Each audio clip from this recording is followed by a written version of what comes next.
What does your Sunday look like right now? Not the Sunday you plan in your head on Friday. The actual Sunday. The one that happens when the alarm is off and there is nothing forcing you anywhere. For most people, Sunday is recovery. A day to decompress from the week that just happened and delay thinking about the one that is about to start. Some scrolling, some food, some television. Maybe a vague feeling somewhere in the background that you should be doing something productive, but not enough urgency to actually do it. And then Monday arrives, and the cycle starts again, exactly where it left off. Here is what most people never stop to consider. The way you spend the one day a week that is entirely yours is one of the most accurate predictors of where your financial life is going. Not because productivity on a Sunday is some moral virtue, but because the habits, decisions, and behaviors that separate people who build wealth from people who never do are not happening during the work week when everyone is busy. They are happening in the hours that people choose for themselves. And most people choose the same thing every single week and wonder why nothing ever changes. This video is not about grinding 7 days a week or turning every moment of rest into optimization. It is about understanding the specific things that financially successful people do differently with their unstructured time and why those differences compound into completely different financial realities over time. Some of what you are about to hear will feel obvious. Some of it will feel uncomfortable. All of it is real. The first thing worth understanding is that wealthy people treat Sunday as the most strategic day of the week, not the least important one. Most people mentally check out on Sunday. Wealthy people mentally check in, not in a stressful way, not by working through the day without a break, but by using a portion of Sunday to intentionally design the week ahead rather than just letting it arrive. This looks different for different people, but the core behavior is consistent.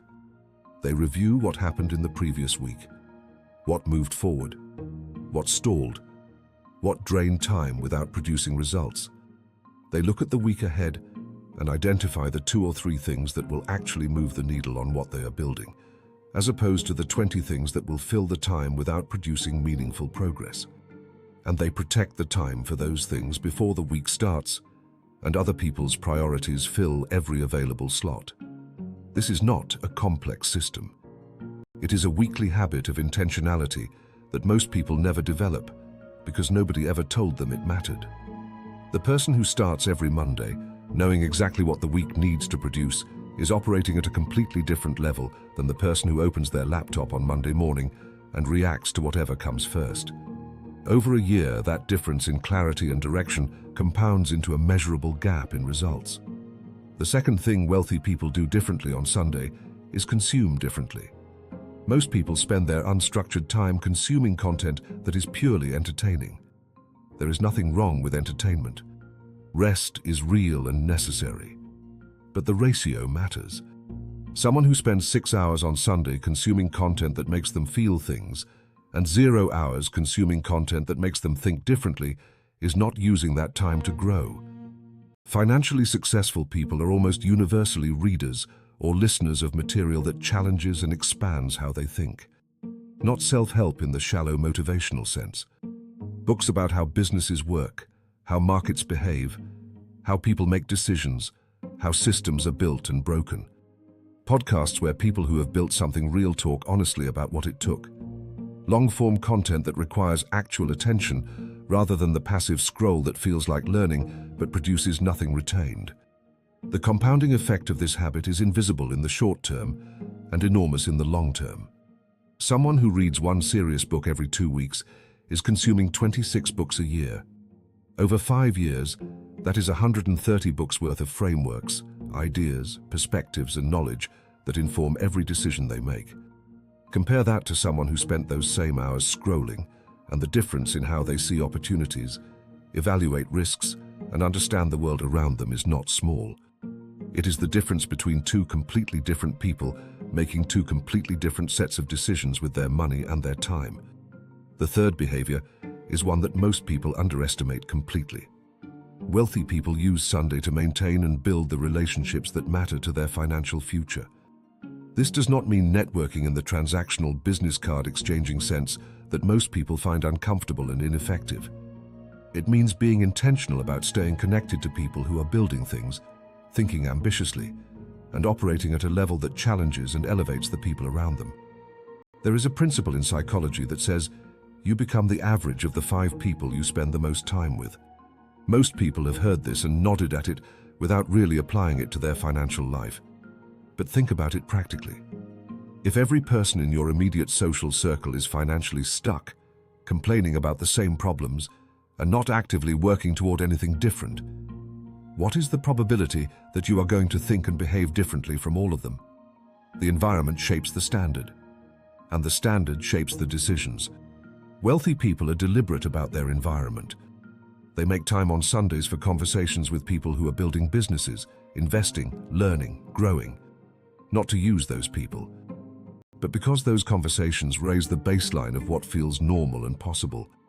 And what feels normal and possible has an enormous influence on the risks you are willing to take and the goals you are willing to set. The fourth thing is something almost nobody talks about in the context of wealth building, but that shows up consistently in the habits of financially successful people. They use Sunday to review their numbers, not in an anxious, obsessive way, but in a calm, regular, informed way. They know what came in last week. They know what went out. They know where they stand relative to their savings target, their investment contributions, their business revenue goals. They look at the numbers without emotion and make small adjustments based on what they see. Most people avoid looking at their financial numbers unless something forces them to. A bill they cannot cover, a statement that arrives and gets glanced at before being ignored. The avoidance feels comfortable, but it is one of the most expensive habits a person can have because you cannot manage what you refuse to look at. The act of reviewing your finances weekly does something beyond just keeping you informed. It keeps your financial goals alive in your conscious mind. It makes the connection between your daily decisions and your long-term trajectory visible rather than abstract. And it catches problems early, when they are still small and manageable, rather than late, when they have compounded into something much harder to fix. Someone who looks at their finances every Sunday for a year will make fundamentally different spending, saving, and investing decisions than someone who checks in once a month or less. The awareness itself changes the behavior. That is not a small thing. The fifth behavior is the one that separates people who talk about building wealth from people who actually do it. Wealthy people use Sunday to work on their own thing, not their employer's thing, not someone else's dream, their own. Even if it is just 1 or 2 focused hours, the habit of consistently dedicating time every single week to something you are building for yourself is what separates the people who eventually create financial independence from the people who always intend to start, but never quite do. This could be a side business, a skill they are developing, a content channel, an investment strategy they are researching, a product they are building. It does not matter what it is, as long as it is theirs and as long as they show up for it every single week without waiting for motivation or the perfect moment or enough free time. Here is the truth about time that most people never fully accept. There is never enough of it, and there is always some of it. The people who build things alongside full-time jobs and full lives do not have more hours than everyone else. They have made a decision about what those hours are for. And they honor that decision on Sunday, even when the couch is more appealing and the motivation is nowhere to be found. Motivation is unreliable. It shows up sometimes and disappears without warning. The people who build real things do not wait for it.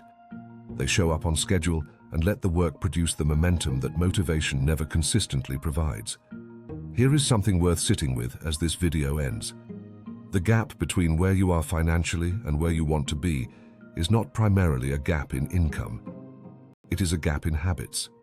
Specifically, the habits that happen in the hours nobody is watching, the hours that have no external structure or accountability, the hours that are entirely yours to spend however you choose. Sunday is the most honest mirror of where your financial life is going.